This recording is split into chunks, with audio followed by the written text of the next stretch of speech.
سر یہ جو اس میں بی ایس میں جو اسٹوڈنٹ کی ہراسمنٹ ہوتی ہے، جی جو سیلف اسیسمنٹ میں ٹیچر کے ہاتھ میں لیوریج ہوتا ہے، اس کو چیک کرنے کا کیا طریقہ ہے؟ اس میں ذرا بیلنس ہو جائے، چیک ہو جائے اس کو چیک کرنے کا طریقہ اس سسٹم کے اندر ہی لکھا ہوا ہے، جو ہمارے سیمیسٹر رولز ہوتے ہیں نا وہاں پہ، اور اس کے علاوہ جو ایتھیکل کوڈ ہے ادارے کا اور جو ملکی قوانین ہے وہ وہی سارا کچھ دیکھنا۔ ایک ٹیچر نے اگر مارکنگ صحیح نہیں کی تو طالب علم اس کو چیلنج کر سکتا ہے اور چیلنج کرتا بھی ہے۔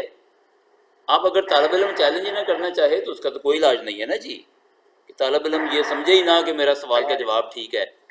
تو باقی جو اور ہیراسمنٹ کے جو اور طریقے ہیں اس کے لیے بھی قوانین موجود ہیں، لیکن بات یہ ہے کہ اس کو کلچر کا حصہ بنانے کی ضرورت ہے۔ ہمارے یہاں کلچر کم ہے جو ہیراسمنٹ ہوتی ہے، لیکن میں نے دیکھا ہے کہ جہاں پہ مسائل ہوتے ہیں وہ، یعنی مجھے کوئی ایسا ٹیچر یاد نہیں ہے کہ جو گڑبڑ کرتا ہو اور وہ پکڑا نہ جائے یا اس کی شکایت نہ ہو یا اس کی ریپیوٹ نہ خراب ہو۔